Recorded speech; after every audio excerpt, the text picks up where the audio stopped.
It's rolling. Hi, I want to thank you guys for watching. We're going to preview the Week 11 action. Sir Berks. And PTP. Alright, we're going to get this going. First game on the schedule, the New York Jets going down to Denver to take on the Denver Broncos. For me, what's important in this game is the Jets defense going to be able to stop the Tebow magic. Denver's been playing a lot better. They just won 2 games in a row.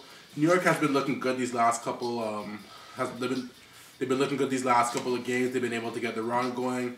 Sanchez and Plax, and the other receivers, they've been able to find a rhythm. I like New York going down to this game. What do you think, Robert? I mean, the preview to this game is really a review. Short week for the Jets, coming into Denver, where it's always hard to play, high altitude. But I think it really comes down to what have the Jets learned from last week. As a Jets fan myself, I was highly disappointed in last week's performance. I mean, not just the loss itself. I mean, it just some key fundamental flaws and mental errors that you just can't be making at a high level of football if you expect to win big games. And that was a big game. So I mean, if they're gonna go and make the same mistakes, I think there is a chance that Tebow surprises them. But really, I think Rex is ready.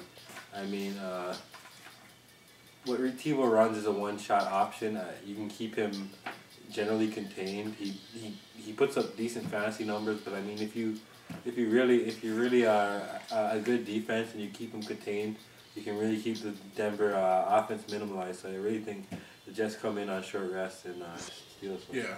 Yeah. Like I said earlier, I think the Jets to take care of business this week. I believe in the Tebow magic. I put that out there every week, but I don't think the Denver offense has enough dimensions. So as stated earlier, I'm going to go with the New York on this week. All right, game 2, Tampa Bay going up to Green Bay, going to Lambeau Field to take on the Green Bay Packers. I expected a bit better from Tampa Bay this season. They were a bit hot last year. They're everyone's sexy pick coming into this year with Raheem Morris. They stepped it up. They were able to barely miss the playoffs last year, and I think that I did kind of buy into the hype. I thought that Tampa Bay was going to be able to get it done. I'm been a bit disappointed.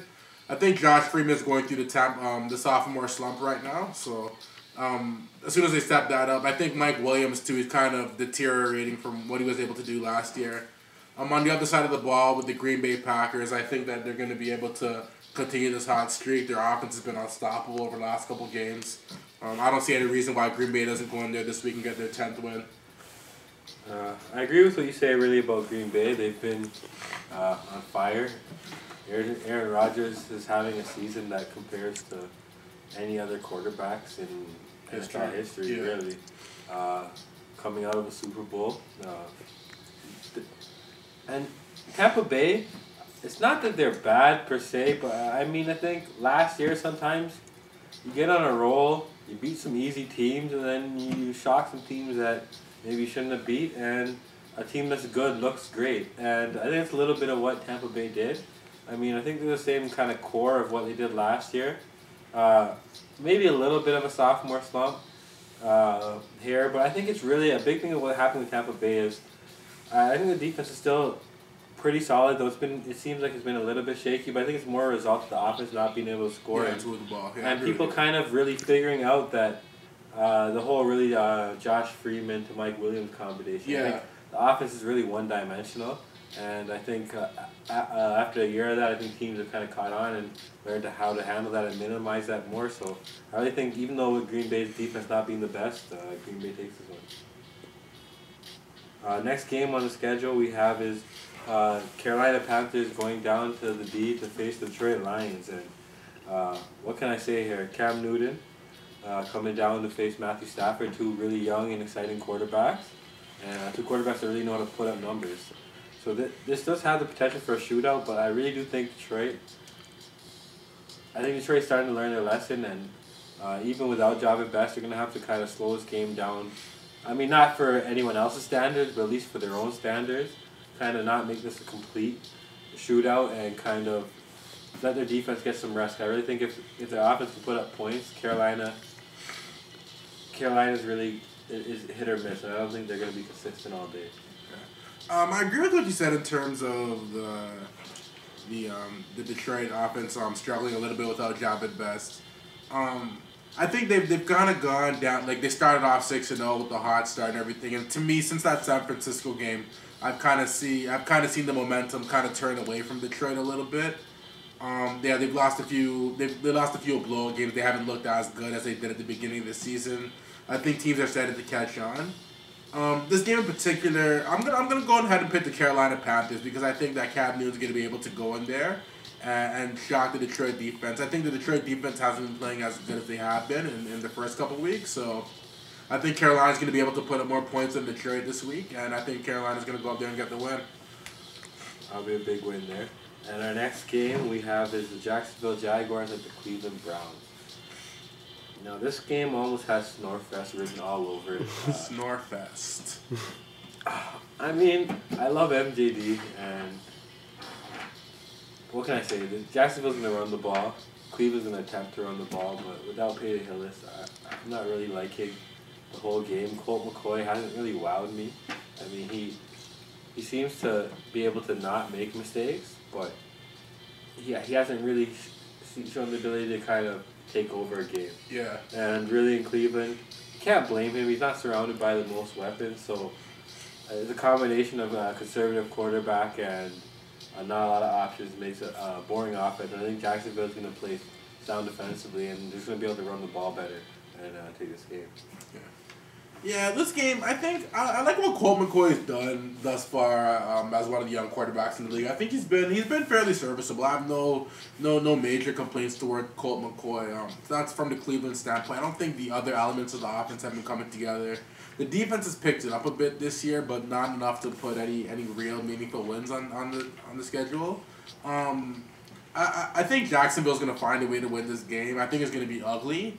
It's going to come down to Maurice Jones-Drew running the ball and Cleveland not being able to stop them. And yeah, I think Jacksonville should be able to go into Cleveland and take care of business this week. Okay, next game on the schedule, the Oakland Raiders going to Minnesota to take on the Minnesota Vikings. This game, Minnesota, since the quarterback changed, they've been on they had a little bit of spark since they brought Christian Ponder in, but it hasn't really resulted in any wins. I think they got 1 win on the season. I don't think they're going to get their second this week. I think Oakland's going to be able to go in there and beat them simply because they're the better team. What to look for in this game, if Oakland's able to contain Adrian Peterson, I don't think that Minnesota has the receivers to put up as much points as Oakland. And Carson Palmer, he's been all right these last couple of games. He's going in there. I'm starting him in fantasy this week, so yeah, Carson Palmer's been all right. They've been able to score enough points, and I like Oakland in this game. Berkeley, I have to disagree with you. I think this is the Christian Ponder coming out party. I think Christian Ponder has been solid but unspectacular. But I don't think he has to be spectacular. I think AP is still all day AP, and with no real quarterback, this is his chance to prove it. And Oakland has a nice defense, but I really think Minnesota's going to run the ball, and that pass rush of Minnesota, I think it's enough. I think it can rattle Carson Palmer. He's just getting back in there, and I think if they can get the pressure in his face and rush him, I think the interception is going to come back. I think last game was a bit of a mirage, but the picks can come, and I think that the Minnesota will punish those picks. So I'm really going to have to go with Minnesota this one at home. Okay, next game on the schedule, the Buffalo Bills going down to South Beach to take on the Miami Dolphins. What to say about this game? Miami, they've been on a roll, I guess, these last couple of weeks, 2 in a row. Buffalo's been on a bit of a slide, so it is kind of a clash of 2 different worlds at this point. What to look for in this game? I think Buffalo's going to go in there, going to try to run the ball. They're going to try to force takeaways. They're going to do what they do. Miami's going to try to do the same thing, run the ball and force takeaways. Ultimately, with this game, something about Buffalo is really beginning to concern me. They were playing nice. They've been playing nice these last couple of weeks, but they've been playing nice the first couple of weeks of the season. But just later in the season, it's been really concerning. So I'm gonna have to go ahead and pick Miami this week to get their 3rd win. Burke, I think if you say the game goes as you are saying, that Buffalo tries to run the ball all day and kind of smash mouth with Miami, I think that's exactly what they need not to do. I think Buffalo really needs to open this game up. Yeah. I think Patrick needs to take some shots downfield. But as you said, Miami's been on a roll. I don't know. 2 games. 2 games and the caliber of competition. But I think the Buffalo Bills bounce back on this game. I think this is a game that they really can't afford to lose. And as bad as they looked, I think if they could take some shots downfield and manage the ball well, I think that there is some plays to be made against this Miami team, and I think they can take advantage. All right, next game on the schedule. Next is the Dallas Cowboys at the Washington Redskins. Now, Mike Shanahan, I don't know. I'm not the biggest Mike Shanahan fan, personally. I mean, I don't buy. I think he does know what he's doing offensively, but I think he really does. I think he's kind of wrecked what the Redskins kind of were doing defensively since he came there. I think it's kind of a clash of. This is an opportunity for the Redskins here, 'cause I think Dallas is kind of ripe at this moment to be picked. Really, there's a bit of turmoil. This is a chance for the Redskins. Well, I just really don't buy into what they're doing offensively. I think since Shanahan's been there, he's created nothing but confusion, and he's really just no one really knows their role. I don't think anyone's even comfortable with their job and their security, and I really think Rob Ryan's doing something really nice with that defense. They're going to feast on turnovers. I'm not even sure who the Redskins are going to put in there this week. And It's Grossman. Is it Grossman? Yeah. I really do think that Dallas's defense is going to be primed. They're going to be ready, and DeMarco Murray, what can I say? This guy has been lights out. So that's going to wrap it up for part 1. Check us out on part 2. Okay, with this game, looking as a Redskins fan, in terms of the Mike Shanahan thing, my only issue with Mike Shanahan that I've been noticing these last couple of weeks, he's not really what I would consider a player's coach. Like, I find players react better, like, to certain types of coaches, and, like, if you're going to be one of those coaches, the old school coaches that goes in there and imposes your will, it's like a my way or the highway type of thing. Like, it works. That style works for certain coaches, but not as well for others. And, yeah, he's not as much of a player's coach as I personally would like him to be.